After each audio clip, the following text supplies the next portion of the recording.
हम घोड़ी पे क्यों चढ़ेंगे? हम हेलीकॉप्टर पे चढ़ेंगे, हम हाथी पे चढ़ेंगे, हमारा जो मन आएगा उस पर चढ़ेंगे?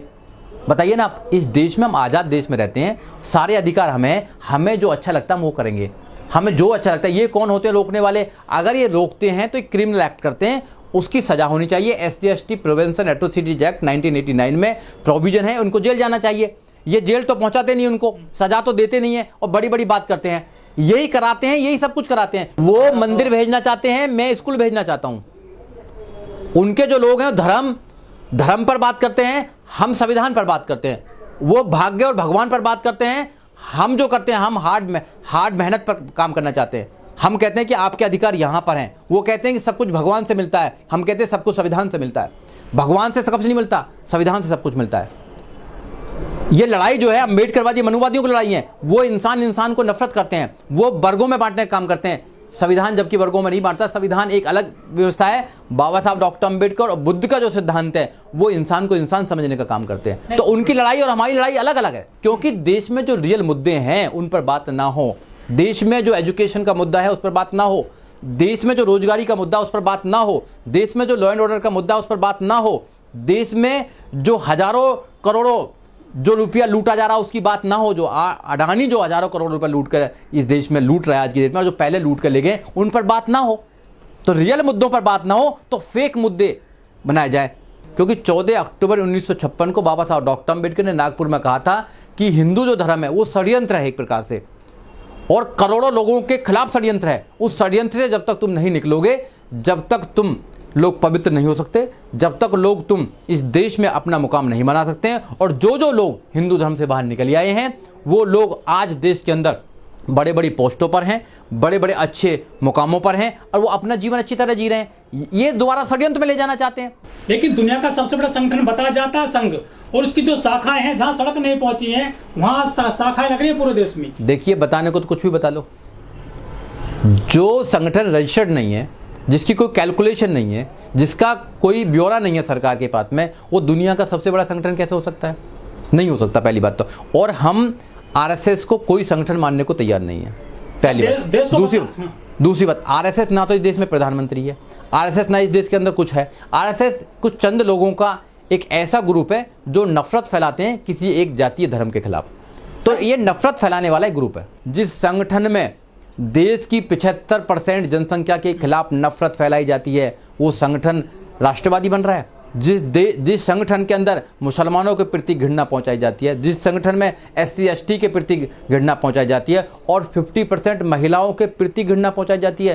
क्योंकि जो RSS है, RSS का कोई भी एक भी मेंबर में महिला नहीं बन सकती है। SC/ST किसी बड़े ओहदे पर नहीं जा सकता है, और मुसलमानों के प्रति तो नफरत फैलाई जाती है। तो वो संगठन जो है वो कहाँ से बात करता है, कहाँ से वो संविधान की बात करता है, कहाँ से वो देश की बात करता है? ये जो संगठन है ये देश को तोड़ने का काम करता है। तो हम ऐसे किसी संघ संचालक या ऐसे किसी प्रमुख की बात मानने को तैयार नहीं है जो सिर्फ देश को तोड़ना चाहता है। लेकिन मोहन भागवत जी यदि हिंदुओं को मजबूत कर रहे हैं, संस्कृति को मजबूत कर रहे हैं, दलितों को आप गले लगा रहे हैं, मंदिरों में भेज रहे हैं जलाभिषेक के लिए, तो दिक्कत क्या है अम्बेडकरवादियों को? अरे भैया, दलितों को क्यों गले लगा रहे हो? अपने खुद गले लगो। हमें किसी के गले की कोई आवश्यकता नहीं है। हमें इस देश में जो हमारे अधिकार हैं वो दो। हमारे अधिकार तो दोगे नहीं। बाबा साहब की बात करोगे, बाबा साहब की मूर्ति पर माला चढ़ाओगे, उनके विचारों पर ताला लगाओगे।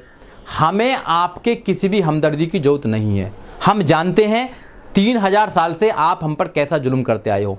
आज भी जो अधिकार हमारे पास में, उन अधिकारों को देने को तैयार नहीं हो। हम जानते हैं कि आप इंटरव्यू में नंबर काटते हैं, हम जानते हैं आप कॉपी जाते हैं तो नंबर आप कम करते हैं, हम जानते हैं कि आप लोग हमारे अंगूठा काटते हैं, हम जानते हैं कि हर मुकाम पर हमको तुम कमजोर करने का काम करते हैं। तो कैसा भाईचारा? तुम गले लगकर गला काटने का काम करेंगे। हमें संविधान में जो अधिकार है वो दे दीजिए, वो हम लेना चाहते हैं, वो छीनना चाहते हैं।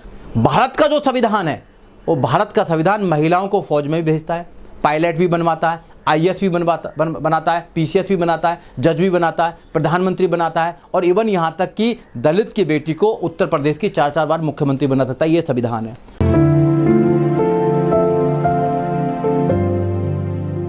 देखिए, जो संघ के प्रमुख हैं वो समय समय पर बहुत सारे बयान देते रहते हैं, और अभी उन्होंने एक बयान भी दिया था कि जो जाति है वो पंडितों ने बनाई है, और फिर 2 घंटे 4 घंटे के बाद उसका खंडन भी कर दिया उनके एक ही साथी ने। तो उनके बयान को मैं ज़्यादा सीरियस नहीं लेता हूँ, क्योंकि अगर वो कहते हैं कि दलितों को जलाभिषेक करने दिया जाए, दलितों को घोड़ी पर चढ़ने दिया जाए, तो मैं इस बात से जोड़ना चाहता हूँ कि वो दलितों को फिर दोबारा एक अंधविश्वास में डालना चाहते हैं, एक धर्म की चाशनी में डालना चाहते हैं, एक धर्म के जंजाल में डालना चाहते हैं। मैं आपके चैनल के माध्यम से SC ST OBC माइनॉरिटीज़ को ये कहना चाहता हूँ कि आपको मंदिरों में नहीं जाना चाहिए, आपको धर्म के चक्कर में नहीं आना चाहिए, आपको अपने बच्चों को एजुकेशन देनी चाहिए, उनको अच्छे स्कूल में भेजें, अच्छे कॉलेजों में भेजें, जब भी उनका भविष्य हो सकता है। ऐसे लोगों की किसी भी बात में आने की जरूरत नहीं है। बाबा साहब डॉक्टर अम्बेडकर आपको रास्ता देकर गए हैं। आप अगर बाबा साहब डॉक्टर अम्बेडकर के रास्ते पर पूर्ण रूप से चलेंगे तो आपका उद्धार हो जाएगा। आपको किसी और व्यक्ति के रास्ते की जरूरत ही नहीं है। वो कह रहे हैं कि घोड़ी पर चढ़ने दें, कि तो क्या उनके लोगों ने रोका था घोड़ी पर चढ़ने से दलितों को? नहीं, इस वाले स्टेटमेंट से तो यही लगता है कि कहीं ना कहीं उनके लोग ही रोकते हैं, जो उनको समर्थन करते हैं, जो बीजेपी को लोग समर्थन करते हैं, कहीं ना कहीं वही दलितों की जो घोड़ियाँ होती हैं, जब शादियाँ होती हैं तो उनको रोकने का काम करते हैं, उनकी बहन बेटी की इज्जत को लूटने का काम करते हैं, उनके घरों में आग लगाने का काम करते हैं। तो उनको जो प्रताड़ित करते हैं जाति के नाम पर, वो कहीं ना कहीं इनसे समर्थित लोग ही होते हैं। और आज अगर ये कह रहे हैं तो किन लोगों से कह रहे हैं? क्या ये पुलिस हैं? क्या देश के प्रधानमंत्री हैं? देश के रक्षा मंत्री हैं? किसी सूबे के मुख्यमंत्री हैं? कौन है ये? आप बताइए कौन है? किसको संदेश देना चाहते हैं? और देश के लोग क्यों बात मानेंगे इनकी? या तो प्रधानमंत्री को बोलना चाहिए ये वाली बात, या देश के गृह मंत्री को बोलनी चाहिए, या जिस स्टेट में हो रहा है उस स्टेट के मुख्यमंत्री को बोलनी चाहिए। ये कौन है बताइए? कौन, क्या संगठन है ये बताइए? ये सिर्फ लोगों को एक प्रकार से धर्म के नाम पर लोगों को, ये जो संगठन है ये बांटने का काम करता है। संघ से सर राष्ट्रपति आए हैं, प्रधानमंत्री आए हैं, मुख्यमंत्री आए हैं, बहुत सारे अधिकारी आए हैं। देखो, संघ से कोई नहीं आया।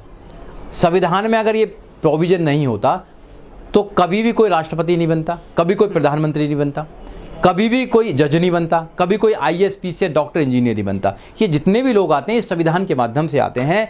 नहीं तो आज़ादी से पहले कोई दलित क्यों नहीं इस देश का राजा बनता था? कोई IAS PCS doctor engineer professor जज वकील क्यों नहीं बनता था? आज अगर बन रहे हैं तो बाबा साहब डॉक्टर अम्बेडकर के संविधान से बन रहे हैं। कोई किसी आशीर्वाद से नहीं बन रहा है, कोई भी किसी आशीर्वाद से नहीं बन रहा है। तो ये मानना चाहिए कि अगर इस देश में 131 मेंबर ऑफ पार्लियामेंट बन रहे हैं तो बाबा साहब डॉक्टर अम्बेडकर की रिजर्वेशन से बन रहे हैं।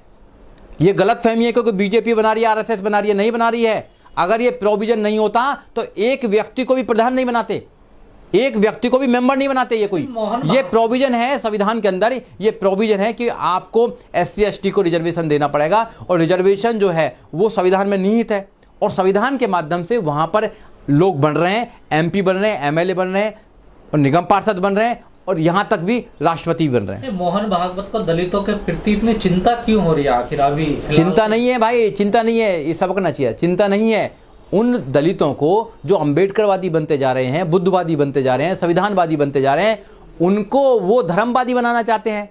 वो फिर दोबारा उस षड्यंत्र में लेके आना चाहते हैं जिस षड्यंत्र से बड़ी मुश्किल से हम जैसे लोग जो सोशल एक्टिविस्ट हैं वो निकाल रहे हैं वहाँ से। क्योंकि बाबा साहब डॉक्टर अम्बेडकर की बात को हम आगे पहुँचा रहे हैं, बाबा साहब डॉक्टर अम्बेडकर को फॉलो कर रहे हैं। कभी राहुल गांधी की सदस्यता भंग कर देते हैं, कभी कुछ कर देते हैं। तो मुद्दे चाहिए इनको। और मैं आपके चैनल के माध्यम से अपने लोगों को ये भी कहना चाहता हूँ कि जब तक आप अपनी सरकार नहीं बनाएंगे आप अपने अधिकारों को सुरक्षित नहीं कर पाएंगे, क्योंकि सरकार ही आपके अधिकारों को सुरक्षित कर सकती है। तो उसके लिए लड़ाई लड़ो, उसके लिए हम लोगों को जागरूक कर रहे हैं।